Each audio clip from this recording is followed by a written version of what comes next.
BP, diabetic, kidney, liver, cancer లాంటి సమస్యలతో బాధపడుతున్నారా? అయితే ప్రముఖ clinical metal toxicologist doctor Praveen సక్సేనాని సంప్రదించండి.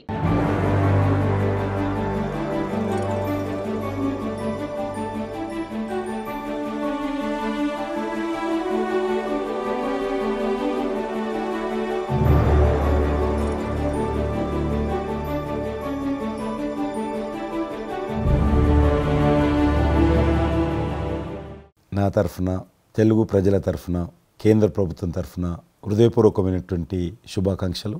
ఎందుకంటే తెలుగు సినీ పరిశ్రమలో అక్కినేని నాగేశ్వరరావు గారి తర్వాత మీరు పద్మవిభూషణ్ తీసుకోవడము మాకందరికీ గర్వకారణం. మీ యొక్క 45 ఏళ్ల సినీ జీవితంలో పునాది రాళ్ళు వేసుకుంటూ స్వయం కృషితో ఈరోజు ఎదుగుతూ వస్తున్నారు.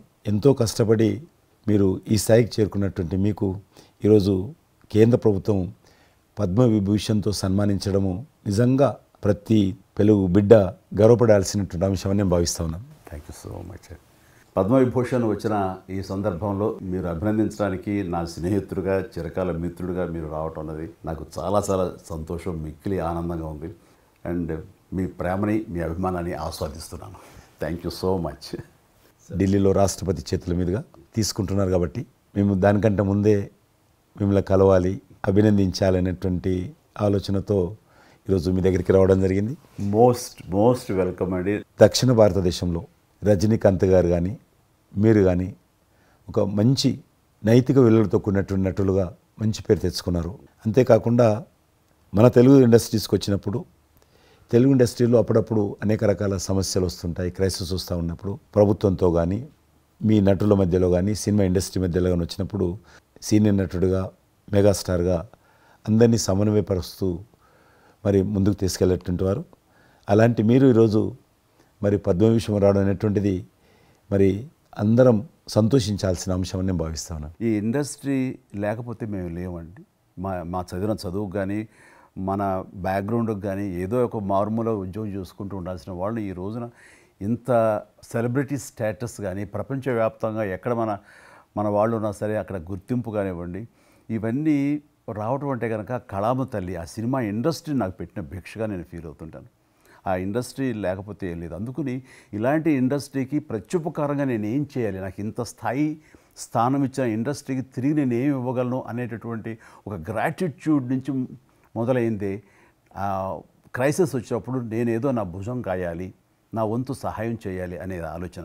ఒక ఇంటికి పెద్ద బిడ్డగా పెద్ద కొడుకుగా ఆ ఇంటి కుటుంబ బాధ్యతలకి తన వంతు సహాయం ఎలా చేస్తాడో అలాగే నిర్వర్తించాలని ఉంటుంది. కానీ ప్రతిదానికి పెద్ద నేను అనేటువంటి బేషిజానికి మాత్రం పోవాలని కారణం ఒకటి అనుకుంటే మీరంటే అందరు యాక్సెప్టబిలిటీ ఉంటుంది. అది కూడా ఆ యాక్సెప్టబిలిటీ చిన్నవాళ్ళు కానీ పెద్దవాళ్ళు కానీ ఈ రంగం కానీ ఆ రంగం కానీ మీరు ఏదైనా ఒక మాట చెప్తే దాని మీద మీరు నిలబడతారు, మిగతా వాళ్ళు కూడా మీ మాట గౌరవం ఇస్తారు. అది కారణం నేను అనుకుంటాను. సినిమా రంగం నుంచి రాజకీయాలకు వచ్చి కూడా రాజకీయాలలో మీకంటూ ఒక ప్రత్యేక స్థానాన్ని సంపాదించుకున్నారు. మీరు కొత్త ఒరవడి రాజకీయాల్లో కూడా తీసుకురావడం, మీరు చేపట్టినటువంటి ప్రచార కార్యక్రమం కానీ మీకు వస్తున్నటువంటి స్పందన కానీ అద్భుతంగా మేమందరం ప్రతి కార్యక్రమాన్ని వేరే ప్రత్యామ్నాయ పార్టీలో ఉన్నప్పుడు కూడా మీ రాకను మేము గమనించే వాళ్ళము. మీరు చేస్తున్నటువంటి ప్రచారము కొత్త ఒరవడి మీరు అద్భుతంగా చేశారు. ప్రాంతాలకు అతీతంగా మీకు స్పందన లభించింది, చాలామంది గెలిచొచ్చారు. ఒక ఆర్టిస్ట్గా నేను మంచి స్థితిలో ఉన్నప్పుడు రాజకీయాల్లోకి వెళ్ళాల్సినటువంటి ఒక పరిస్థితులు నెలకొన్నాయి. ఆ సమయంలో నేను ప్రజలకి ఏదో చెయ్యాలనే తప్పనే ప్రధానం తప్ప ఎలాంటి పొజిషన్స్ ఏమిటి దీని మీద నాకు దృష్టి లేదు. ఎందుకంటే అన్నిటికీ మించి ఉన్నతమైన స్థానాన్ని వాళ్ళ మనసులో వాళ్ళు ఇచ్చిన తర్వాత దానికి మించి నాకు ఏది కావాలి కోరిక లేదు నాకు. అయితే ఏదో చిన్న ఎత్తున మనకి తెలిసి మనకు అందుబాటులో ఉన్నటువంటి చారిటబుల్ ట్రస్ట్ ఇవి పెట్టి చేస్తాను, నేత్రదానం అని రక్తదానం అని చేస్తున్నాం. కానీ పెద్ద ఎత్తున చేసే అవకాశం భగవంతుడు ఇస్తే కనుక అది చిత్తశుద్ధితోటి నేను మనసావాచ కర్మేణ చెయ్యాలి అని ఆ రకంగా నా కృతజ్ఞత తీర్చుకోవాలని మాత్రం చూపించాలని మాత్రం నాకు ఎప్పుడు ఉంటుండేది. నాకు ఇప్పటికి జ్ఞాపకం ఉంటుంది. ఇది అంతకుముందు ఒకటే ఉండేది, ఇలా పెట్టినప్పుడల్లా ప్రతిసారి మీరే జ్ఞాపకం వస్తారు నాకు. ఎంత కీన్ అబ్జర్వ్ చేశాను. రాజకీయంగా ఉన్నప్పుడు మాత్రం నాకు ఎనలేని సంతృప్తి ఎక్కడ లభించిందంటే ముఖ్యంగా ఇప్పుడు తమరు చేస్తున్నటువంటి శాఖ ఉంది కదా టూరిజం, అది నేను మీకంటే కొంచెం ఒక స్టెప్ ముందుగా దాన్ని నేను అవి నిర్వర్తించినప్పుడు ఆ శాఖలో మంత్రిగా నాకు పొందినటువంటి అనుభూతి కానీ లభించిన సంతృప్తి కానీ అంతా ఇంత కాదు. ఆ రకంగా మాత్రం రాజకీయాలకు వస్తే ఇంత చేయొచ్చా అనేది మాత్రం నాకు సుస్పష్టంగా నాకు అనుభవపూర్వకంగా తెలిసి వచ్చింది మంత్రిగా ఉన్నప్పుడు టూరిజానికి. అది అలా అలా వెళ్ళి ఆఖరికి ఒక కల్నరీ ఇన్స్టిట్యూట్ అనేది నాకు అవకాశం తిరుపతిలో నేను వెళ్ళాను. అద్భుతమైనటువంటి ఇన్స్టిట్యూట్ అది. అంటే క్షమించాలి, అది ఇనిషియేట్ చేసి తీసుకురావడం వరకు నేను చేసి ఇంకా ప్లానింగ్ అంతా మీరు ఉన్నప్పుడే జరిగింది. రాబట్టడానికి ఎంత కృషి చేశానంటే అంతా ఇంత కాదు, అది మనకు రాకుండా పోయే పరిస్థితులు ఉన్నాయండి. ఆ టైం లోపల ఒక మినిస్టర్నా ఒక సూపర్ స్టార్నా అన్నీ పక్కన పెట్టేసి ఆ ప్లానింగ్ కమిషన్ చైర్మన్ ఉండేవారు మౌంటిగా అహులువాలియా, ఆయన దీన్ని వద్దు, మనకి ఇది వైబుల్ కాదు, ఇది ఫీజిబుల్ కాదంటే కనుక కాదని ఆయన గుమ్మదరికి వెళ్ళిపోయి చేతులు కట్టుకుని ఇది ఓకే చేయండి సార్, దీని ఆవశ్యకత అంతా కాదు. ఇండియాలో ఉన్నటువంటి ఎన్ని రకాల స్టేట్స్ ఎన్ని రకాల కల్చర్స్ ఉన్నాయో అన్ని రకాల వంటకాలు ఉండేటటువంటి దేశం మందే. అది నేర్పించే ఒక ఇన్స్టిట్యూషను ఈ రోజున మనకి కావాలి, అదే కల్నరీ ఇన్స్టిట్యూట్. అది మనకు వచ్చింది, దాన్ని మనం నిలబెట్టుకోవాలి. ఇది గొప్ప అవకాశం, ఎంతోమందికి ఉద్యోగం ఇవ్వటమే కాదు మన కల్చర్ని కూడా మనం నిలబెట్టుకోవడం అవుతామంటూ ఆయనతో పోరాడి కన్విన్స్ చేసి ఓకే చేసి ఇక్కడ రాష్ట్ర ప్రభుత్వం ఆ రోజున ఉన్నట్టు రాష్ట్ర ప్రభుత్వం ఒప్పించి రేణుగుంటలో 17 ఎకరాల దాకా చేయించి ఇంకా పెట్టేస్తున్నాం, ఇంకా మనం స్టోన్ వేస్తున్నాం ఇక్కడ అని అనుకున్న సమయంలో ఈ రాష్ట్ర విభజన సమయంలో నేను రిజిగ్నేషన్ టెండర్ చేసి వచ్చింది. అయితే ఫైల్స్ సంతకం అన్నీ అయిపోయినాయి. దాని తర్వాత ఇమ్మీడియట్గా వచ్చిన కేంద్ర ప్రభుత్వంగా మీరు దాన్ని ఇంప్లిమెంట్ చేసి ఈరోజు రేణుగుంటలో అది మీరు చాలా అద్భుతంగా ఉన్నదండి. ఇంకా దాన్ని ఈ మధ్యలోనే 2 రోజుల క్రితం ఈ మధ్య నేను మా సెక్రటరీని పంపించాను. మళ్ళీ దాన్ని ఇంకా రిక్రూట్మెంట్ కానీ ఇంకా రీడెవలప్మెంట్ కానీ ఇంకా ఏ రకంగా డెవలప్. ఇప్పుడు ఆల్రెడీ మేము ఎస్వి యూనివర్సిటీతో టైప్ చేసుకుంటున్నాము, టీటీడీ వాళ్ళతో టైప్ చేసుకుంటున్నాము, కొన్ని స్టార్ హోటల్స్తో టైప్ చేసుకుంటున్నాము. ఆ రకంగా ఇంకా మీరు ఏదైతే ఆలోచన ఉండనో మీ ఆలోచన ప్రకారం దాన్ని ముందుకు ముందుకు తీసుకెళ్తాం. మీరు రాజకీయాలు ఉన్నా సినిమా రంగంలో ఉన్నా కూడా కల్మషం లేనటువంటి వ్యక్తి అని నేను భావిస్తాను. ఎవరిని పల్లెత్తు మాట అన్నారు, ఇంట్లో అన్నారు అనుకుంటే బయట అన్నారు అనుకుంటాను. పార్టీ పెట్టినప్పుడు కూడా ఎవరన్నా అక్కడక్కడ రాజకీయంగా అన్నా కానీ మీరు వ్యక్తిగతంగా అందరూ గౌరవిస్తారు ఈరోజు ఏ పార్టీలు ఉన్నప్పుడు కూడా. నేను అది ముందస్తుగా చూసింది మీలో కిషన్ రెడ్డి గారు. మిమ్మల్ని మనస్ఫూర్తిగా చెప్తున్నాను, అసెంబ్లీలోకి నేను అడుగుపెట్టినప్పుడు నేను కొత్తవాడిని. నా వెనకాల ఆల్రెడీ ఒకసారి ఎమ్మెల్యేగా చేసి రెండోసారి ఎమ్మెల్యేగా ఉన్న కిషన్ రెడ్డి గారు నా పక్క సీట్లో ఉండేవారు. ఇటు పక్క ఇంకొకరు జయప్రకాష్ నారాయణ గారు, ఆయన ఇటు పక్క చంద్రబాబు నాయుడు గారు, మరో పక్కేమో వైఎస్ఆర్ అందరూ ఉండేవాళ్ళు. వీళ్ళందరూ మాట్లాడుతుంటే వీళ్ళందరూ రాజకీయ ఉద్దండులు మాట్లాడుతుంటే అందరూ చూస్తుండేవాడిని. అక్కడ నాకు వచ్చిన షాక్ ఏంటంటే ఫస్ట్ ఒకళ్ళు దుయ్యబెట్టుకుంటూ తిట్టుకుంటూ అసలు దుర్భాషలు ఆడుకుంటూ కొట్లాడుకునే పరిస్థితి దాకా వస్తూ ఇక ఫినిష్ అయిపోయింది, ఇంకా ఒకళ్ళు మాట్లాడుకోరు, ఇంకా వీళ్ళు దీర్ఘకాల శత్రువులు వీళ్ళు ఇంకా అనే ఫీలింగ్ వచ్చింది. ఇలా ఉంటుందా అనేది.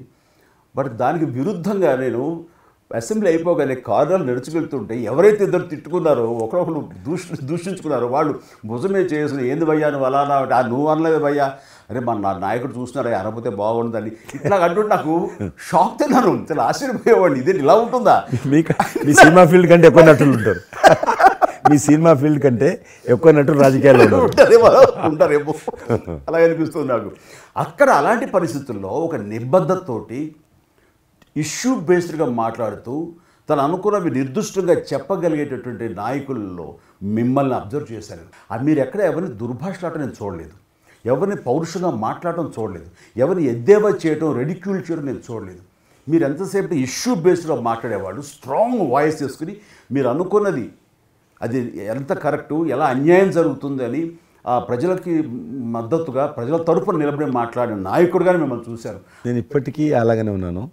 అవును, మా పార్టీలో ఉన్న కొంతమంది కానీ బయట ఉన్నటువంటి వాళ్ళు కానీ కొంత మీడియా విలేకరులు కానీ నువ్వు ఆ రకంగా మెత్తగుంటే లాభం లేదు, ఇప్పుడు రాజకీయాలలో నువ్వు కూడా పరుషంగా మాట్లాడాలి, వ్యక్తులను చాలా గట్టిగా మాట్లాడాలి అంటారు. కానీ నేను అదే అంటాను, నేను ఇప్పుడు మారలేను, నాకు అవసరం కూడా లేదు, నేను ఇలానే ఉంటాను.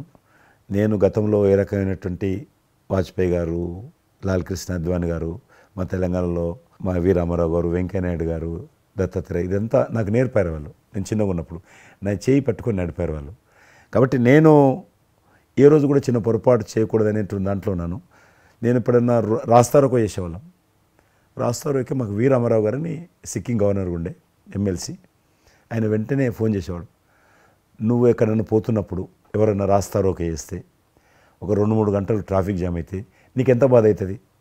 కాబట్టి నువ్వు రాజకీయ నాయకుడు అయినంత మాత్రాన రోడ్డు ఆపేసి ప్రజలను ఇబ్బంది పెడితే ప్రజలకు మేలు చేయాలనుకుంటున్నావా, ప్రజలు ఇబ్బంది పెట్టాలనుకుంటున్నావా? ఈ రకంగా ప్రశ్నించేవాడు.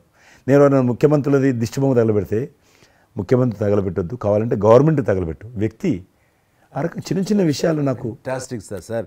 ఈ రోజుల్లో ఎంతమంది ఇలా ఆలోచించే నాయకులు ఉన్నారు, ఎంతమంది స్టేట్స్మెన్లు ఈ రకమైన సలహా ఆ తర్వాత వచ్చే యంగ్ నాయకులకి సలహా ఇచ్చేవాళ్ళు ఉన్నారు. అవన్నీ కరువడిపోతున్నాయి. ఇవన్నీ కూడా చరిత్రలో జరిగేవంట అనే స్థితిలాగా ఉంది మీలాంటి వాళ్ళు లేకపోతే కనుక. ఈరోజు మనము స్వాతంత్రం వచ్చి 75 సంవత్సరాలు అయింది. ఈ 75 సంవత్సరాల్లో మనం అనేక రకాలుగా అభివృద్ధి చేసుకున్నాము, ప్రాజెక్టులు కట్టుకున్నాము, ముందుకెళ్ళాము, కొంత మెరుగైనటువంటి పరిస్థితి వచ్చింది. కానీ మన తర్వాత వచ్చినటువంటి స్వాతంత్రం వచ్చినటువంటి దేశాలు కూడా డెవలప్డ్ కంట్రీగా ఎమర్జ్ అయినాయి. మనం ఇంకా డెవలపింగ్ కంట్రీ, అభివృద్ధి చెందిన దేశంగా ఎదగలేరు. కానీ దురదృష్టం ఏంటంటే మనకు టార్గెట్ పెట్టుకోలే. ఎప్పటి లోపల మనం లక్ష్యం చేరుకుందాం అనేది ఎక్కడ కూడా పెట్టుకోలేదు. ఇంకో 75 సంవత్సరాల తర్వాత ఇట్లనే ఉన్నాం అనుకో, ఇంకో 75 సంవత్సరాల తర్వాత కూడా వెనక తిరిగి చూస్తే మనం డెవలపింగ్ కంట్రీగా ఎమర్జ్ కాము. అందుకే ఈ మధ్యలో మన ప్రభుత్వం, కేంద్ర ప్రభుత్వము ఒక టార్గెట్ పెట్టుకుంది. ఇప్పుడు కమింగ్ 25 years ప్రపంచంలో అత్యధికమైనటువంటి యూత్ పాపులేషన్ ఇండియాలో ఉంటుంది. కాబట్టి ఈ 25 years అమృతకాలం అంటారు దీన్ని. ఎగ్జాక్ట్లీ. ప్రధానమంత్రి కూడా అప్పుడప్పుడు అంటుంటారు ఇది అమృతకాలం. కాబట్టి ఈ 25 years మన యూత్ కానీ ప్రతి ఒక్క ఫీల్డ్ కానీ మనము ఇప్పుడు సినిమా ఫీల్డ్ అందుకు సినిమా ఫీల్డ్ 2047లో ఏ రకంగా ఉండాలి, ప్రపంచాన్ని ఏ రకంగా డామినేట్ చేయాలి, అగ్రికల్చర్ ఏ రకంగా డామినేట్ చేయాలి, ఇండస్ట్రీ ఏ రకంగా డామినేట్ చేయాలి, ఎన్జిఓస్ ఏ రకంగా పనిచేయాలి, ఆర్థిక వ్యవస్థ ఏ రకంగా ఉండాలి, ఆ రకంగా ఎవరికి వారు 140 కోట్ల మంది మనం అనుకొని 2047 లోపల 100 సంవత్సరాల స్వాతంత్ర పండుగ జరుపుకుంటాము. ఆ రోజుకు మనం అభివృద్ధి చెందిన దేశంగా ఎదగాలి. ఇంకొక మాట అంటారు ప్రధానమంత్రి గారు, అప్పుడు ఏ పార్టీ ఉంటుందో అధికారం మనకు అనవసరం. అప్పుడు ఎర్రకోట నుంచి ఏ ప్రధానమంత్రి ఏ వ్యక్తి జాతీయ పతాకం ఆవిష్కరిస్తారో మనకు సంబంధం లేదు, ఎవరైనా ప్రజలు అనుకుంటారు. కానీ ఆ రోజుకు మన దేశం ప్రపంచంలో డెవలప్డ్ కంట్రీ స్థాయికి ఎదిగి 3, 4, 5 ఉంటే అట్లో మన దేశం ఉండాలి అనేది అని ఈరోజు మనం అందరం ఒక లక్ష్యంగా పెట్టుకొని ముందుకెళ్తే యూత్ ఏదైతే అంటున్నారో మీరు, ఆ యూత్ కూడా మరి వాళ్ళ జీవితం సాఫల్యం చెందినట్టు అవుతుంది. ఇప్పుడు డెవలప్డ్ కంట్రీస్లో మనది ఆర్థికంగా చూసుకుంటే కనుక ఆర్థిక వ్యవస్థగా మనది 5వ కంట్రీగా డెవలప్ అయింది. లార్జెస్ట్ ఎకానమీ ఈ మధ్య కాలంలో, ఈ మధ్య సంవత్సరాల్లో, ఒక దశాబ్ద కాలం లోపల. ఇప్పుడు వచ్చే 5 సంవత్సరాల్లో మనం థర్డ్ ప్లేస్ చేరుతాం. ఇప్పుడు యూకే లాంటి మనల్ని పరిపాలించి ఆక్రమించుకొని పరిపాలించినటువంటి బ్రిటన్ కూడా వెనకకి నెట్టేసి 5వ స్థానానికి వచ్చేసాం. వచ్చేటువంటి 5 సంవత్సరాల్లో ఖచ్చితంగా మనం 3వ స్థానంలోకి లార్జెస్ట్ ఎకానమీ కంట్రీగా మనం ఎమర్జ్ అవుతాం. 100%. అవన్నీ ఇప్పుడు జరుగుతున్నటువంటి ఈ యొక్క డెవలప్మెంట్స్, ఈ ఆర్థిక సంస్కరణలు ఇవన్నీ చూస్తుంటే ఖచ్చితంగా ఆ రోజు ఎంతో దూరం లేదు మీరు చెప్పినట్లుగా. మీ తెలిసి మధ్యలో G20 సమావేశాలు నిర్వహించినప్పుడు నేను మీతోటే మాట్లాడాను. శ్రీనగర్ అంటే ఎట్లా ఉండని పరిస్థితి తెలుసు. ఈ టూరిజం మినిస్ట్రీకి 4 మీటింగ్లు అవుతాయి. ఒక మీటింగ్ అక్కడ పెట్టాలని నిర్ణయించుకున్నప్పుడు ప్రధానమంత్రి అన్నారు, సినిమా ఫీల్డ్ మీద చర్చించండి, ఎందుకంటే సినిమా ఫీల్డ్ ఎక్కువగా షూటింగ్లు చేసేవాళ్ళు. మేము చిన్నగా ఉన్నప్పుడు జమ్మూ కాశ్మీర్ వెళ్ళలేదు వివరం కూడా, కానీ దేశంలో ఉన్నటువంటి కోట్లాది మంది కాశ్మీర్ అందాలను చూశారు సినిమాల కారణంగా. ఎవరు పోలేదు అక్కడికి, కానీ చూశారు. కాబట్టి ఆ సినిమా ఫీల్డ్కి సంబంధించినటువంటి సెషన్ పెట్టాలి మీరని చెప్పి ప్రధానమంత్రి గారు చెప్పి ఆయన ఆదేశించిన తర్వాత ఈ సినిమా ఫీల్డ్కి సంబంధించి అన్ని దేశాలకు సంబంధించినటువంటి ప్రముఖులందరినీ కూడా ఆహ్వానించాం. అప్పుడు మేము మీటింగ్ పెట్టాలంటే పాకిస్తాన్ అన్ని దేశాలకు లెటర్స్ రాసింది, చైనా లెటర్స్ రాసింది, టెర్రరిస్ట్ ఆర్గనైజేషన్స్ అన్నీ కూడా హెచ్చరించాయి. జమ్మూ కాశ్మీర్కి వస్తే Kashmir is a disputed place అది, కాబట్టి ఎవరు రావద్దు, వస్తే మాత్రము ఏమైనా అవుతే మాకు సంబంధం లేదని పాకిస్తాన్ కూడా అందరూ హెచ్చరించారు. బట్ ప్రైమ్ మినిస్టర్ చెప్పాడు, ఎట్టి పరిస్థితుల్లో మీటింగ్ పెట్టి తీరాలి, నువ్వు నాకు అనవసరం, నీకేం కావాలో నేను అన్ని ఏర్పాటు చేస్తాను. ఆ తర్వాత నేను మీతో మాట్లాడి ఆ రోజు అప్పుడే కాశ్మీరు అనగానే మీరు కాశ్మీరు లోయల్లో కన్యాకుమారి ఇలాంటి సాంగ్స్ ఎన్నో మాకు గుర్తుకొచ్చినాయి. అలాంటిది మళ్ళీ మీరు మీ పార్టిసిపేషను ఉంటే బాగుంటుంది అనుకున్నప్పుడు ఆ టైంలో నేను రాలేని పరిస్థితిలో రామ్ చరణ్ వస్తే బాగుంటుంది, అతను triple R cinema Oscar award వచ్చింది, తోటి తను మంచి ఆస్కార్ అవార్డు వచ్చింది, బాగుంటుంది, ప్రధానమంత్రి గారు చెప్పాను. అప్పుడు అందరూ ఫారినర్స్ డెలిగేట్స్ అందరూ కూడా ఏ సినిమా సాంగ్ అది నాటు నాటు నాటు నాటు సినిమా డాన్స్ చేశారు అక్కడ, డాన్స్ చేశారు వాళ్ళు. ఎవరు మన కొరియన్ కొరియన్ మినిస్టర్.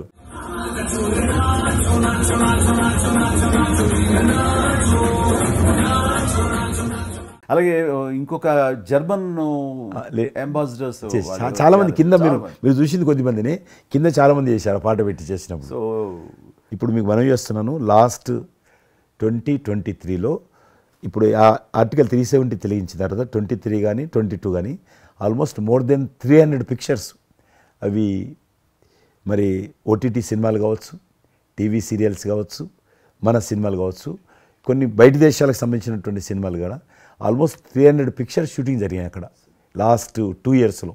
మళ్ళీ తిరిగి మీ ప్రభావంతో ఆయన నరేంద్ర మోడీ గారి చొరవతోటి ఇలాగా G20 కల్చర్ ముఖ్యంగా టూరిజం సంబంధించి సినిమాలను ఎంకరేజ్ చేస్తూ మీరు తీసుకున్న చొరవ, అందులో రామ్ చరణ్కి మీరు ఇచ్చేటువంటి ప్రాధాన్యత ఇవన్నీ కలిపినప్పుడు ఫస్ట్ నా వైఫ్ తన ఫ్రెండ్స్ తోటి ఎక్కడికి వెళదాం ఈ హాలిడే అంటే వాళ్ళ ఫ్రెండ్స్ అందరూ కలిపి కాశ్మీర్కి వెళ్ళారు. అన్నిటికీ మించి మన భారత జాతీయ జెండా రెపరెపలాడుతున్నది. మీకు తెలుసలేదు, మా పార్టీ తరఫున మాకు మురళీ మనోహర్ జోషి గారు ఉండేవారు, పార్టీ అధ్యక్షుడు అద్వానీ గారి తర్వాత. ఆయన కన్యాకుమారి నుంచి కాశ్మీర్ వరకు యాత్ర తీసాము. ఏంటో తెలుసా డిమాండ్, అక్కడ శ్రీనగర్లో జాతీయ పతాకం ఎగరడం, దానికోసం ఉద్యమం చూడండి, ఒక జెండా ఎగరడం కోసం. ఆడికి మిలిటరీ మధ్యలో పోలీస్ ఫైరింగ్ల మధ్యలో ఒక జెండా, మేము జమ్మూ కాశ్మీర్ కానీ ఆపేశారు మమ్మల్ని. అక్కడ నుంచి విమానం, మిలిటరీ విమానంలో తీసుకుపోయి ఆయన ఒక్కరిని అక్కడ జెండా ఎగిరినట్టు చేసి మళ్ళీ తీసుకొచ్చారు. దల్ లేక్ అని ఉంది అక్కడ, ఉన్నది కదా. మొన్న 15th ఆగస్ట్, ఇంతకుముందు 15th ఆగస్ట్ ఏదైతే మనము 70 సంవత్సరాల పండుగ జరుపుకున్నాము, 50,000 మంది అమ్మాయిలు అబ్బాయిలు స్కూల్ పిల్లలు అందరూ చేతులలో 3 రంగుల పతాకాలు పట్టుకొని దల్ లేక్ చుట్టూ ఊరేగింపు చేశారు. అది మార్పు. ఇంకొకటి నాకు సంతోషం ఏంటంటే, మీరు రాజకీయాలకు రాకముందే మీకంటూ ఒక ప్రత్యేక స్థానం సర్వీస్ యాక్టివిటీలు, చిరంజీవి చారిటబుల్ ట్రస్ట్ చాలా పెద్ద ఎత్తున చేయడం అనేటువంటిది నిజంగా అది చాలామందికి ఆదర్శమైంది. మిమ్మల్ని చూసిన తర్వాత చిరంజీవి గారు పెట్టిన అంత పెద్ద నటు పెట్టడం మనం చేయకూడదని వాళ్ళ స్థాయిలో పెట్టినటువంటి చాలా సంస్థలు మీ నుంచి స్ఫూర్తి తీసుకొని పెట్టారనేది నాకు తెలిసిన వాళ్ళు కూడా చాలామంది చెప్పారు. కాబట్టి అది గొప్ప విషయం. మీకు ఎందుకు వచ్చింది ఐడియా? అది ఏదైనా సరే ముందు మన మనసులో తిరిగి ప్రత్యుపకారంగా ఏదైనా చెయ్యాలి అనే భావం ఒకటి ఉంటేనండి అవకాశాలు ఎదురుగా ఉంటాయండి మన ఎదురుగా. అలా చూసినప్పుడు ఆ టైంలో రక్తం దొరకక చనిపోయే వాళ్ళు చాలామంది ఉన్నారు. అది గర్భస్రావంతో, డెలివరీ సమయంలో, యాక్సిడెంట్ సమయంలో కొంతమంది క్షతగాతులు, అట్లాగా లుకేమియా కానివ్వండి, క్యాన్సర్ కానివ్వండి, ఇలాంటివి తలసేమియా కానివ్వండి, ఇలాంటి చాలామంది ఉన్నారు. ఇంతమంది జనాభా ఉన్న ఈ దేశంలో రక్తం ఇచ్చేవాళ్ళు లేకుండా పోయారు. ఎందుకంటే రక్తం అనేది ల్యాబుల్లో తయారు చేసేది కాదు, ఒక మనిషి మరొక మనిషికి దానం ఇస్తేనే జరిగేది. సో ఆ మాత్రం ఆల్టర్నేటివ్ లేదు, లేదు, ప్రత్యామ్నాయం లేదు. సో ఇది కేవలం మంచి మనసుతోటి ఉండేవాళ్ళు ఇచ్చేదే. వాళ్ళని మోటివేట్ చేయాలంటూ నేను ఏం చేస్తానంటే, నా ఫ్యాన్స్ని ఫస్ట్ మోటివేట్ చేద్దామని దీని ఆవశ్యకత చెప్పడం కోసంగా షార్ట్ ఫిల్మ్స్ కానివ్వండి, ఎక్కడ పెడితే అక్కడ నేను ఇవ్వటం మొదలుపెట్టేసరికి ఈ రోజున రక్తం ఇవ్వటం కోసంగా ముమ్మరంగా ముందుకు రాగలుగుతున్నారు అంటే దాన్ని ఇనిషియేట్ చేసింది, దానికి ముందస్తుగా దాన్ని మోటివేట్ చేసింది నేను అని చెప్పుకోవడానికి నాకు గొప్ప విషయం అండి. కానీ మీరు ఒక ఉద్యమంలాగా తయారు చేశారు దాన్ని, ఒక మూమెంట్ లాగా తయారు చేసి మిషన్కి hats off to my fans and motivate అయిన ధర్మాత్ములు, మంచి మనసు ఉన్న వాళ్ళు ఎంతోమంది ముందుకు వచ్చారు. వాళ్ళందరికీ కూడా ఈ సందర్భంగా చేతులెత్తి నమస్కరిస్తాను. ఇక్కడ మీ గురించి నేను ఇంకోటి విన్నాను, మీరు ఏదైతే నా సేవా కార్యక్రమాల గురించి మీరు ప్రస్తావించారో అదే సమయంలో నేను కోవిడ్లో కూడా నేను కొంచెం యాక్టివ్గా ఉండి మా కార్మికులకి సంబంధించి 3 నెలల పాటు 4 నెలల పాటు నా మిత్రుల సహకారంతో నేను కొంత అమౌంట్ తోటి సినిమా ఫీల్డ్లో పనిచేస్తున్నటువంటి బాయ్, ఆఫీస్ బాయ్ నుంచి మొదలు పెడితే టెక్నీషియన్స్ వరకు కూడా మీరు చాలా పెద్ద ఎత్తున 100,000 మందికి నేను గ్రాసరీస్ ఇవ్వగలిగాను వాళ్ళకి బయటికి రాని పరిస్థితిలో. బట్ అదే పరిస్థితిలో మీరు దేశవ్యాప్తంగా మీరు ముఖ్యం ఇక్కడ మన రాష్ట్రానికి సంబంధించి తెలంగాణలో మీరు ఫ్రంట్ లైన్లో ఉండి ప్రతి వాళ్ళని పరామర్శిస్తూ, ప్రతి హాస్పిటల్కి వెళుతూ ఎవరైతే ఆ రోజున ఫ్రంట్ లైన్ హీరోస్ ఉన్నారో వాళ్ళందరినీ పరామర్శిస్తూ మీరు అద్భుతంగా పెద్ద ఎత్తున చేశారు. అదే కాకుండా మన ఇండియా లెవెల్లో మీరు corona command control room. Corona command control room మీకు మీ ఆధ్వర్యంలో జరిగింది. అప్పుడు మీరు చేసిన సేవల గురించి దేశం ప్రస్తావించారు. అంటే అప్పుడు నోడల్ మినిస్ట్రీ హోమ్ మినిస్ట్రీ ఉండింది. ఏమైనా డైరెక్షన్స్ దేశానికి ఇవ్వాలన్నా, రాష్ట్ర ప్రభుత్వాలకు ఇవ్వాలన్నా, లాక్డౌన్ ఎక్కడ పెట్టాలి, ఎక్కడ పెట్టకూడదు, ఎప్పుడు పెట్టాలా, లాక్డౌన్లో ఏ స్థాయికి వెళ్ళాలా అన్నీ కూడా హోమ్ మినిస్ట్రీ ఇచ్చేది. నేను అప్పుడు హోమ్ మినిస్ట్రీలో ఉన్నాను. ప్రజలకు రోజువారీ అవసరమైనటువంటి 24 మినిస్ట్రీస్, 3 జాయింట్ సెక్రటరీస్ ఒక్కొక్క మినిస్ట్రీ నుంచి 8 గంటల చొప్పున హోల్ నైట్ టు డే 24/7 ఆ బ్యాచ్ కరోనా కంట్రోల్లో కూర్చోవాలి. ఆ రకం కూర్చున్నప్పుడు దానికి యాజ్ ఎ మినిస్టర్గా నన్ను ఇన్ఛార్జ్ పెట్టారు ప్రధానమంత్రి గారు, అమిత్ షా గారు. చాలా అద్భుతంగా నేను కూడా ఆల్మోస్ట్ 1.5 month ఆఫీసులోనే పడుకున్నాను. మిలిటరీ విమానాలలో ఆక్సిజన్ పంపించాను. మీకు తెలుసు మిలిటరీ విమానాలు ఒక విమానం ఢిల్లీ నుంచి ఆక్సిజన్ తీసుకొని వస్తే గ్రీన్ ఛానల్ ద్వారా హైదరాబాద్ సికింద్రాబాద్ స్టేషన్ వచ్చేంత వరకు కూడా ఎక్కడ ఆగకపోయేది. అంత నెట్వర్క్ గ్రీన్ ఛానల్ అంటారు. ఆ రకంగా విమానాల ద్వారా నేను గాంధీ హాస్పిటల్కి ఆల్మోస్ట్ 12 సార్లు పోయాను లోపలికి. ఎవరైతే వెంటిలేటర్ మీద పేషెంట్స్ ఉంటారో నేను బుక్ ఒకటి ప్రింట్ చేశాను. వెంటిలేటర్ మీద పేషెంట్ దగ్గరగా మాట్లాడాను. దేవుడి మీద భారం ఇచ్చి తిరిగాను. ఆ రకంగా ఎందుకు వెళ్ళానంటే ఏదో పబ్లిసిటీ కోసం కాదు. డాక్టర్లు పనిచేస్తున్నారు, ఆడ నర్సులు పనిచేస్తున్నారు, ఆడ శానిటేషన్ సిబ్బంది పనిచేస్తారు, క్లీన్ చేయడం. వాళ్ళు పనిచేస్తున్నప్పుడు మనం వాళ్ళని గాలికి వదిలేసి మీరు పని చేయండి, మేము రాజకీయ నాయకులము, మేము ఇళ్ళల్లో ఉంటాము, మేము రాము అని కూడా దాన్ని బట్టి నేను లోకల్గా ప్రజాప్రతినిధిని, ఎంపీని అని చెప్పి మా ఇంట్లో భయపడుతున్నా, అందరూ భయపడుతున్నా. ప్రెస్ వాళ్ళందరూ వచ్చేవాళ్ళు. ప్రెస్ వాళ్ళందరినీ గేట్ కాడ బయట మెయిన్ గేట్ కాడ ఆపాడు. ఇక నేను పోయేవాడిని, మొత్తం చూసేవాడిని. ఆ సూపరింటెండెంట్ కూడా నాతో పాటు లోపలికి వచ్చేవాడు ధైర్యం చేసి నేను వెళ్ళినప్పుడు. ఆ రకంగా పూజారులు ఉంటారు దేవాలయాలలో. పూజారులు కూడా చాలా పేదవాళ్ళు ఉంటారు, మీకు తెలుసు. వాళ్ళకు దేవాలయాన్ని క్లోజ్ అయినాయి కదా. ఆ టైంలో పూజారులు అందరికీ గ్రాసరీస్ పంపించడము, మీలాంటి వాళ్ళ దగ్గర పెద్దవాళ్ళ దగ్గర సాయం తీసుకొని మా కార్యకర్తలకు పంపించడము, పోలీస్ స్టేషన్లో పోలీసుకు పంపించడము, హోంగార్డ్స్ పంపించడము. ఈ రకంగా నేను కూడా కొద్దిగా గొప్ప చేశాను. ఇక్కడ మా వాళ్ళతోటి కలిసి నా కాన్స్టిట్యున్సీ చూసి ఈవెన్ నా పార్టీలో ఉన్నటువంటి నాకు పనిచేసినటువంటి పేద కుటుంబాల కార్యకర్తలకు కూడా గ్రాసరీస్ పంపించాను నేను. ఆ రకంగా కూడా వర్కౌట్ చేశాను. మీ కుటుంబంలో కూడా చాలామంది మీకు బంధువులు సినిమాలు వచ్చారు. అందులో 2 ప్రముఖంగా మీ అబ్బాయి చరణ్ గారు కావచ్చు, మీ సోదరుడు పవన్ కళ్యాణ్ గారు కావచ్చు. వాళ్ళిద్దరిట్లో మీకు నచ్చిన సినిమా ఏముంటుంది? పవన్ కళ్యాణ్ సినిమాల్లో నాకు తొలి ప్రేమ ఒకటి చాలా ఇష్టం, బద్రీ ఇష్టం, అలాగే జల్సా అనే ఇంకో సినిమా, అత్తారెడ్డి దారేదైతే చాలా అవి తను చేసినవి సినిమాలైనా అన్నీ కూడాను అద్భుతమైన సినిమాలే, 1-2 తప్ప. అండ్ చరణ్ రెండో సినిమా మగధీర నభూతన భవిష్యత్. మీరు అసెంబ్లీలో నాకు వచ్చి చెప్పారు, ఇది మగధీర రిలీజ్ అయిన రోజు ఉన్నారు మీరు, జ్ఞాపకం ఉందో లేదు మీకు? కరెక్టే కదా, మీరు షేర్ చేశారు. చాలా బాగా నడుస్తుంది మా అబ్బాయిది, మంచి అదే టైంలో మీరు అసెంబ్లీలో కూడా చెప్పారు మాకు, మామూలుగా మాట్లాడుతున్నారు, మగధీర చాలా అద్భుతంగా వచ్చింది చిరంజీవి అని. మీరు ఎంత సంతోషపడిపోయారో. మీకు రాజకీయంగా మీ తదనంతరం లేదా మీతో పాటు మీ బంధుగణంలో కానీ మీ బంధువులో కానీ మీరు ఎంకరేజ్ చేసే మీ శిష్య వర్గంలో కానీ ఎవరైనా ఉన్నారా? అంటే నేను మా కుటుంబం నుంచి ఎవరిని ప్రోత్సహించలేను. ఎవరన్నా ఇష్టం ఉంటే వాళ్ళు రావాలి ఫ్యూచర్లో, నేను ప్రోత్సహించలే ఎవరిని కూడా. నాకు పార్టీలో గ్రూప్ అంటూ లేదు. అందరూ పార్టీ కార్యకర్తలందరూ నా గ్రూపే, పార్టీయే నా జెండా. ఆ రకంగా నేను ఎవరిని వ్యక్తిగతంగా నా మనిషిని ప్రోత్సహించుకోవడము, లేకపోతే మా కుటుంబ సభ్యులను ప్రోత్సహించడం అనేటువంటిది, ఎవరైనా రాజకీయాలు అంటే వాళ్ళ స్వేచ్ఛ, మనం బలవంతంగా తీసుకొచ్చి నిలబెట్టాలనేది నేను జనాలు కూడా అనుకోలేదు ఇప్పటివరకు అయితే. ఈ ఫ్యూచర్ ఏమైతే చెప్పలేను ఇప్పటికైతే. మీరు ఒక గ్రూపు, నా కార్యకర్తలు నా గ్రూప్ అని మీరు అంటే నాకు ఒక విజువల్, ఒక ఫోటోగ్రాఫ్ గుర్తుకొస్తుంది. మీరు వైట్ హౌస్ ముందు మీరు కొంతమంది కార్యకర్తలు అలా ఉన్నారు, కానీ వాళ్ళు నిశ్చితంగా చూస్తే నరేంద్ర మోడీ గారు ఉన్నారు ఆ టైంలో కూడా. మీకు అప్పటి నుంచి కూడా నరేంద్ర మోడీ గారితో సత్సంబంధాలు ఉండేవా? అద్వానీ గారు ప్రెసిడెంట్ ఉన్నప్పుడు 1994లో నేను అప్పుడు యూత్ వింగ్లో పనిచేస్తున్నాను. American council of young political leaders, అది యుఎస్ గవర్నమెంట్ ఏజెన్సీ. వాళ్ళు ఏం చేసేవాళ్ళంటే కొన్ని ముఖ్యమైనటువంటి దేశాల నుంచి అప్పుడప్పుడు యూత్ డెలిగేషన్, పొలిటికల్ పార్టీకి సంబంధించినటువంటి యూత్ డెలిగేషన్, యంగ్ లీడర్స్ అంటారు, యంగ్ లీడర్స్ని పిలిచి మా దేశం ఏ రకంగా అభివృద్ధి చెందుతుందో మీరందరూ చూసి మీరు మీ దేశాల్లో మాకు దేశం గురించి ప్రచారం చేయాలి, వాళ్ళ కాన్సెప్ట్ అది. అద్వానీ గారు 3 సెలెక్ట్ చేశారు. నన్ను హైదరాబాద్ నుంచి తెలంగాణ ఉమ్మడి రాష్ట్రం ఆంధ్రప్రదేశ్ నుంచి. కర్ణాటక నుంచి అనంతకుమార్ అని చనిపోయారు. Yes, yes. మినిస్టర్ ఉండేవారు, సివిల్ ఏవియేషన్ మినిస్టర్ ఉండేవాడు, కల్చర్ మినిస్టర్. ఆయన చనిపోయారు మధ్యలోనే. అక్కడ గుజరాత్లో ఆర్గనైజింగ్ పార్టీకి సెక్రటరీ ఉండేవాడు నరేంద్ర మోడీ గారు, అప్పుడు మినిస్టర్ కాదు ఇంకా కారే. మా ముగ్గురిని సెలెక్ట్ చేసి ఢిల్లీకి పిలిచాడు. పిలిచి ఇట్లా మీరు పార్టీ తరఫున పోవాలి అని చెప్పి, నన్ను కూడా నువ్వు పోవాలన్నప్పుడు నాకు పాస్పోర్ట్ లేదు, నాకు చాలా చిన్న ఏజీ, ఫ్లైట్లో మొదటిసారి పోయినా నేను. తొందర రమ్మంటే మా పార్టీ ఫ్లైట్ టికెట్ ఇస్తే పోయాను.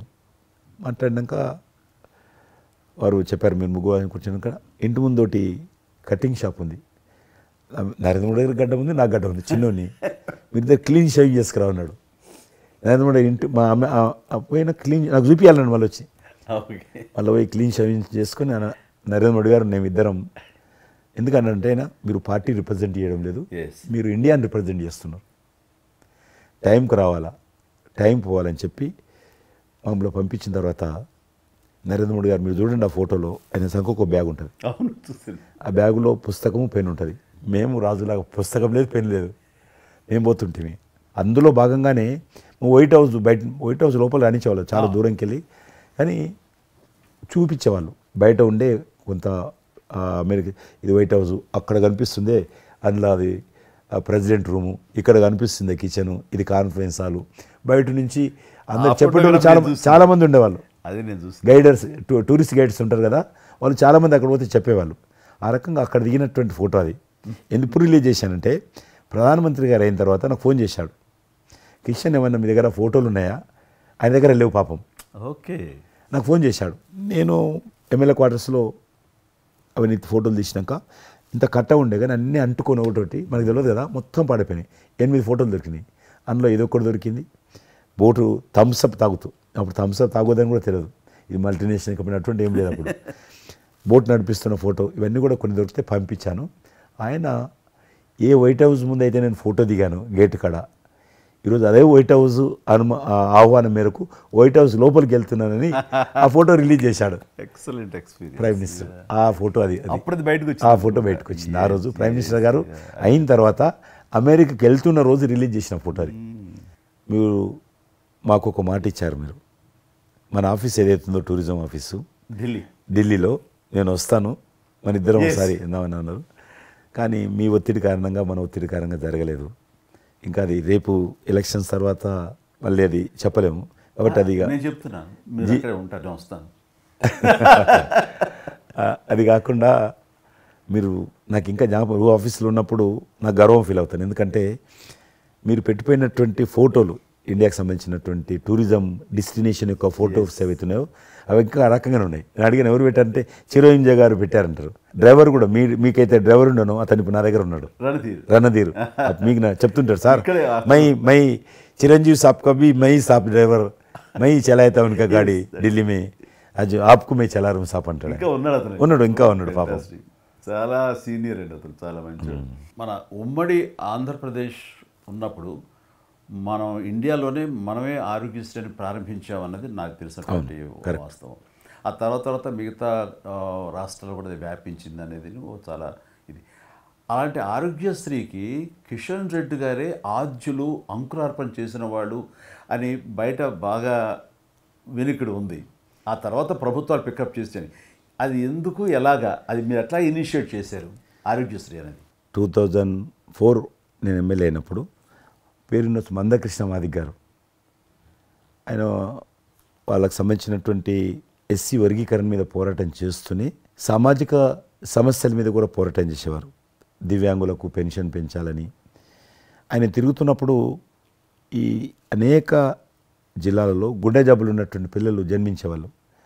వాళ్ళకు ఆ రోజు ఒక ఆపరేషన్ చేయాలంటే 10 లక్షలు, 12 లక్షలు, 13 లక్షలు అయ్యేది. పేదవాళ్ళకి అది అవకాశం ఉండేది కాదు. చాలామంది చనిపోయేవాళ్ళు కూడా. అప్పుడు రాజశేఖర్ రెడ్డి గారు ముఖ్యమంత్రిగా ఉన్నారు. మేము ట్యాంక్ బండ్ కింద అంబేద్కర్ భవన్ ఉంది, అక్కడ మీటింగ్ పెట్టుకున్నాము. ఒక 3000 మంది పసిపిల్లలు వాళ్ళ తల్లిదండ్రులు వచ్చారు. మీటింగ్ అయినాక ఆ మీటింగ్లోనే ఒక అబ్బాయి చనిపోయాడు. ఇప్పుడు ఏం చేయాలి సేమ్ అబ్బాయి అంతే వచ్చాడు, చిన్న పసిబాబు అందే వచ్చాడు, అబ్బాయి చనిపోయాడు. మేము ఏం చేసినాం, నేను మందకృష్ణ గారు కలిసి, నేను కూడా ఉద్యమానికి వెళ్ళాను. ఆ అబ్బాయి డెడ్ బాడీ పట్టుకొని అంబేద్కర్ ట్యాంక్ బండ్ నుంచి అంబేద్కర్ విగ్రహం దగ్గరకు వచ్చాం. మాతో పాటు ఆ పసిపిల్లలందరినీ తీసుకొచ్చాం. 3,000 మంది పసిపిల్లలు. అంబేద్కర్ విగ్రహం ట్యాంక్ బండ్ దగ్గర అంబేద్కర్ విగ్రహం మొత్తం ఆ పిల్లలు వాళ్ళ తల్లిదండ్రులు కూర్చున్నాం, డెడ్ బాడీ పెట్టుకొని కూర్చున్నాం. ఎట్టి పరిస్థితుల్లో రాష్ట్ర ప్రభుత్వము వీళ్ళందరికీ కూడా ఉచితంగా చిన్నపిల్లలందరూ కూడా ఆపరేషన్ చేయించాలి, ప్రైవేట్ హాస్పిటల్లో కానీ ఎక్కడైనా వాళ్ళ ఇష్టం చేయించాలి, వీళ్ళ ప్రాణాలు కాపాడాలని డిమాండ్ తోటి కూర్చున్నాం. 11 గంటలకు కూర్చున్న తర్వాత రాజశేఖర రెడ్డి గారు దురదృష్టం ఆ రోజు ఢిల్లీకి వెళ్ళిపోయాడు. ఢిల్లీలో ఉన్నాడు. బట్ ఢిల్లీ నుంచే ఫోన్లో మాట్లాడాడు ఆయన. మాట్లాడి నేను తర్వాత ఆలోచిస్తాం, మీరు అట్లా చేయొద్దు, ఎందుకంటే మమ్మల్ని లాఠీ చేయడానికి వీలేదు, పసిపిల్లలు, గుండె జబ్బులు ఉన్న పిల్లలు, మమ్మల్ని నెట్టేయడానికి వీలేదు పోలీసులో కూడా విచిత్రమైన పరిస్థితి, ఆందోళన, ఉద్యమం చేస్తున్నాం మేము, చాలా డెడ్ బాడీ పెట్టుకొని ఉన్నాం, ఏం చేయాలో పోలీసులకు తోచది. ముఖ్యమంత్రి గారు అన్నప్పుడు రాజశేఖర గారు మా మెడ మీద కత్తి పెట్టి మీరు ఈ రకంగా దబాయిస్తున్నారు, ఏమని అనుకోండి సార్, మీరు కృష్ణ గారు చాలా గట్టిగా ఉన్నారు, ఏమని అనుకోండి, మీరు ఎట్టి పరిస్థితుల్లో ఇది చేయాలని చెప్పి మేమిద్దరం కదలాలి. రాత్రి ఆల్మోస్ట్ 10 o'clock మళ్ళీ ముఖ్యమంత్రి గారు ఫోన్ చేసి, మీరు మాట చెప్పడం కాదు ఆర్డర్ రావాలను, వీళ్ళందరికీ ఫస్ట్ మేము రాష్ట్ర ప్రభుత్వం తరఫున గుండె జబ్బులు ఉన్నటువంటి పిల్లలందరికీ ఎంత డబ్బైనా ఖర్చు అయినా సరే మేము ఆపరేషన్ చేయిస్తానని చెప్పి ఢిల్లీ నుంచి మాట ఇచ్చి ఆర్డర్ తీసి మా చేతులు పెట్టినాక మేము పిల్లలందరినీ తీసుకొని వెళ్ళిపోయినాం, ఫస్ట్ పిల్లలు వాళ్ళ తల్లిదండ్రులు. ఆ తర్వాత మళ్ళీ ముఖ్యమంత్రి గారు వచ్చిన తర్వాత మళ్ళీ మీటింగ్ పిలిచాడు మమ్మల్ని. పిలిచి ఈ రకంగా చేయడం తప్ప, మీరు నన్ను బెదిరించారు, బ్లాక్మెయిల్ చేశారు, ఆర్డర్ చేశారు, ఏమని అనుకోసారి మేము ప్రజల పిల్లల ప్రాణాలు కాపాడడం కోసం చేశాం తప్ప మీకు వ్యతిరేకంగా కాదు, ఇంకొకరు కాదు. అందులో బాబు చనిపోయాడు. తర్వాత ముఖ్యమంత్రి ఆలోచన చేసి డాక్టర్లను పిలిచి ఎట్లా చేద్దాము, అప్పుడు సర్వే చేయించాడు. వాళ్ళు గ్రామ పంచాయతీలో సర్వే చేస్తే 2 లక్షల మంది పిల్లలు ఉన్నారు ఒక్క ఆంధ్రప్రదేశ్లోనే. ఉభయ రాష్ట్రాల్లో గుండెకు జబ్బు హోల్ ఉండి పుట్టినటువంటి వాళ్ళు 2 లక్షల మంది పిల్లలు ఉన్నారు. ఇంతమందికి నేను ఎట్లా చేస్తా అది ఇదని మళ్ళీ సర్వే వచ్చిన తర్వాత వెరిఫికేషన్ వచ్చింది, లిస్ట్ తీశాడు, అంచనా వచ్చిన తర్వాత అప్పుడు ఆయన ఇన్సూరెన్స్ ఏదైనా చేద్దామా అని, ఆయన డాక్టర్ కదా ఒరిజినల్గా, ఆయన డాక్టర్ వృత్తి, చదువుకున్నది MBBS అయినా, ఆయనకి ఈ విషయం బాగా తెలుసు కాబట్టి ఏం చేద్దామని ఆలోచన చేసి అప్పుడు ఇన్సూరెన్స్ పథకం ఆ పిల్లల కారణంగా, గుండె జబ్బులు ఉన్నటువంటి పిల్లల కారణంగా ఆ 2 లక్షల మందికి పిల్లలు ఇన్సూరెన్స్ చేయాలన్న వచ్చినటువంటి ఆలోచనే ఈ ఆరోగ్యశ్రీ పథకం. అలా మీరు ఇనిషియేట్ చేసినటువంటి ఈ ఆరోగ్యశ్రీ కానివ్వండి, ఇది నిజంగా ఇలాంటి సామాజిక స్పృహ అనేది రాజకీయంగా ఆలోచిస్తే వచ్చేది కాదండి. ఇది మానవతా విలువలతోటి, మానవత్వంతో ఆలోచించారు కాబట్టి ఈ రోజున అది సఫలీకృతం కాగలిగింది. భారతదేశంలోనే అది ఒక అందరూ ఆచరించేటువంటి గొప్ప పథకం అయింది. అది ఎంతమంది లబ్ధి పొందుతారో వాళ్ళందరూ బ్లెస్సింగ్స్ మీకు ఉండాలి. అసెంబ్లీలో ఉండగా నాకు ఒక రిప్రజెంటేషన్ ఇచ్చారు. ఈ హోమ్ గార్డ్స్ గురించి మీరు తీసుకున్న శ్రద్ధ ఆహ్వానించిన మీరు పడ్డ తపన కానీ అంతా ఇంత కాదు. అండ్ అది మీరు ఈ రోజున వాళ్ళకి ఏదైనా లబ్ధి చేకూరిందంటే దానికి కూడా నాంది పలికిన వాళ్ళు కిషన్ రెడ్డి గారు. 3,000 జీతం ఉండేది సార్ వాళ్ళకు, కుటుంబము. వాళ్ళు 12 గంటలు, 13 గంటలు, 14 గంటలు ఇప్పుడు ట్రాఫిక్ చేస్తుంటారు కదా, వాళ్ళు 12 గంటలు దుమ్ము ధూళి ఎండలో వాళ్ళు ఇట్లా ఏలు పెడితే మొత్తం మన చేయి నల్లగా అవుతుంది, అంత మట్టి కాలుష్యంతో ఉంటారు వాళ్ళు. రోజు వాళ్ళు ఇచ్చే బట్టలు తెల్ల షర్ట్ వేసుకోవాలి, వాళ్ళు కాకి ప్యాంట్ వేసుకోవాలి. ఉదయం వేసుకునే షర్టు 2 గంటలలో కలర్ మారిపోతుంది. మనం ఇచ్చేటువంటి 3,000 రూపాయలు అలా డ్రెస్ ఉతకడానికి సరిపోతుండే. అందుకే కిషన్ రెడ్డి గారు మీరంటే ఎందుకు గౌరవం అంటే, మీరు రాజకీయ లబ్ధి గురించి ఎప్పుడు చూసేవాళ్ళు కాదు, మీ కాన్స్టిట్యున్సీకే పరిమితమైన మీరు ఎప్పుడు కాదు, విస్తృతంగా అందరికీ లబ్ధి చేకూరే విధంగా తీసుకున్నారు. కాబట్టి అలాంటి మీకు ఆ బలం, మీ వాయిస్కి ఆ స్ట్రెంగ్త్ అలాగా, ఎందుకంటే మీ ఆశయంలో ప్యూరిటీ ఉంది, మీ ఆశయంలో చిత్తశుద్ధి ఉంది మీ ఆచరణలో. కాబట్టి మీలాంటి నాయకుల వల్లనే అవుతుంది ఏదైనా సరే.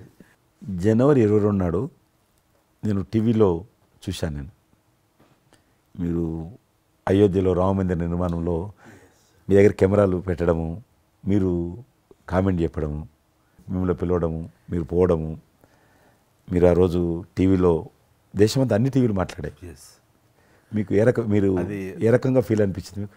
అది హనుమాన్ని ప్రార్థించే ఆయన మా కులదైవంగా చూసిన మాకు రామచంద్రుడు ఆ నామమే మాకు ఒక రకమైన గొప్ప స్ఫూర్తి మాకు.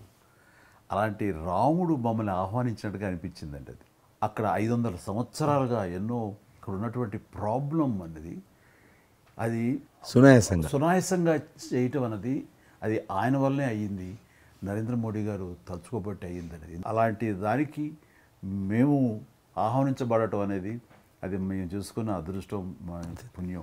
చాలామంది అందరము భయపడ్డాం ఏమైపోతుందో, దేశంలో గొడవలు అయితే మత కళాలు జరుగుతుందేమో అని. కానీ అదృశ్యం ఏంటంటే ముస్లింలు కూడా చాలామంది సానుకూలంగా. ఇక్కడ నేను ఒక విషయం చెప్పాలి. నేను రామ మందిరం నుంచి నా హోటల్ ఉంది అక్కడ. ఆ హోటల్కి వెళ్ళడానికి నేను కారు హైర్ చేసుకున్నాను మా ఫ్యామిలీ. అది ముస్లిం డ్రైవర్. సో ఈ రోజున ఇంత కాంట్రవర్షియల్ ఈ ప్లేస్లో ఈ రోజున టెంపుల్ కట్టడంపై మీరందరూ ఎక్కడో కొంత అసంతృప్తితో ఉండుంటారు కదంటే. కాదండి, ఈ రోజు నుంచి మా టెన్షన్ రిలీవ్ అయిపోయింది, మేము చాలా రక్షణతో ఉన్నామన్న ఫీలింగ్ ఉంది. ఎంత హిందూ కాన్వర్జేషన్ అండి.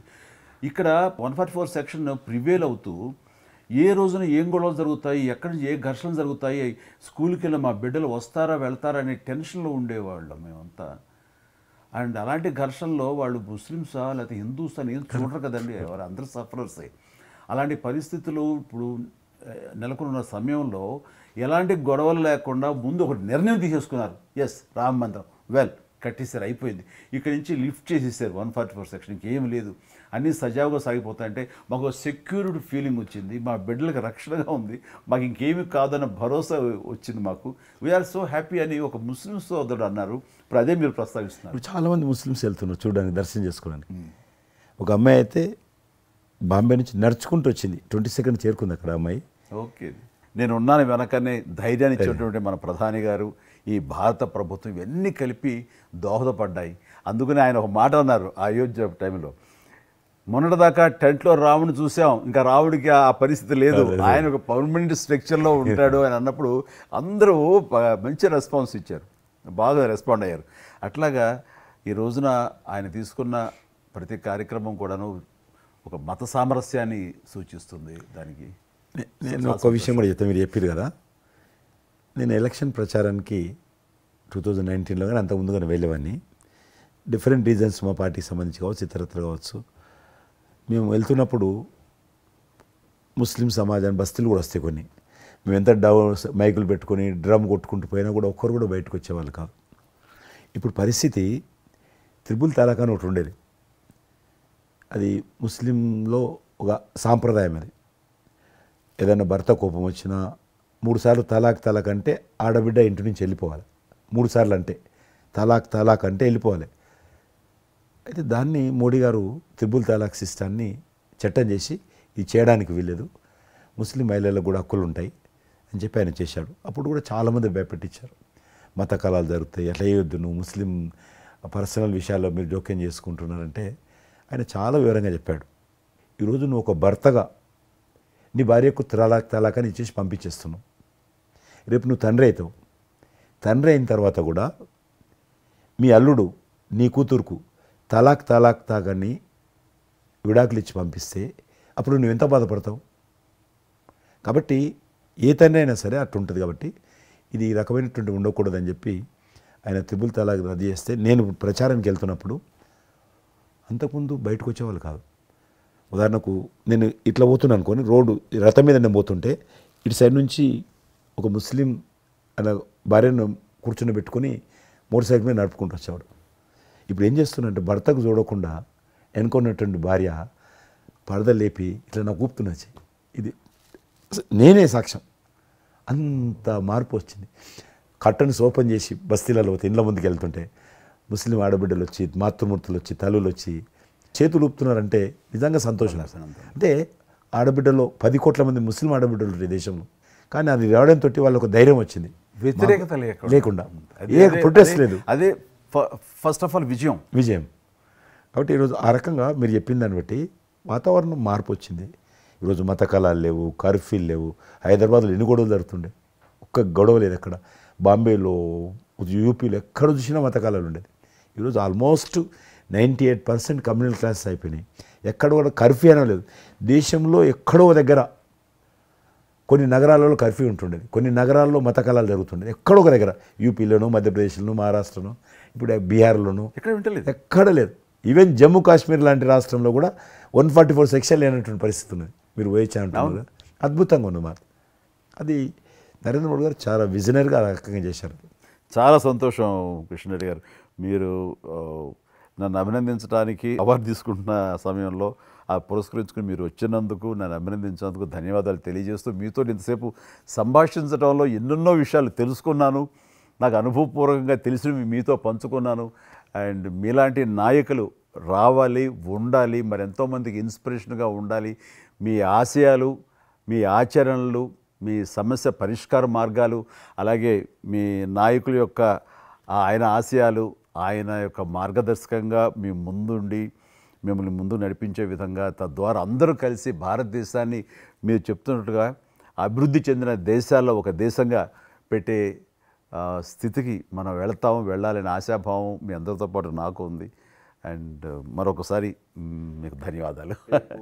తప్పకుండా మీరు జీవితంలో ఇంకా మరెన్నో మెట్లెక్కాలి. ఇంకా మీకు మంచి భవిష్యత్తు ఉంది. ఇటు సినిమా రంగానికి సేవ చేయాలి, అటు సమాజంలో కూడా సేవ చేసేటువంటి అనేక రకాల, సమాజం అంటే ఒక రాజకీయాలే కాదు, అనేక రకాలుగా మీరు చేస్తూ ఉన్నారు ఇప్పటికీ. కాబట్టి రేపు భగవంతుడు ఏం చేస్తారు ఎవరి చేతిలో లేదు. కాబట్టి మీరు నిండా నూరేళ్ళు ఉండి ఈ దేశానికి, ఈ ప్రజలకు సేవ చేయాలని నేను మనస్ఫూర్తిగా కోరుకుంటూ, మరొకసారి పద్మవిభూషణ్ అందుకుంటున్న సందర్భంగా మీరు నా హృదయపూర్వకమైనటువంటి శుభాకాంక్షలు. Thank you. అలాగే మీకు ఈ ఎన్నికలు విజయవంతం కావాలని మనస్ఫూర్తిగా కోరుకుంటూ, ఖచ్చితంగా మీరు మళ్ళీ ఏ మినిస్ట్రీలో ఉంటారో, ఎక్కడ ఉంటారో అనేది నాకు మన చేతుల్లో తెలుస్తుంది. అండ్ వచ్చి మిమ్మల్ని అలా కలుస్తాను నేచర్ మాట ప్రకారం. ఆల్ ద వెరీ బెస్ట్ అండి. Good luck.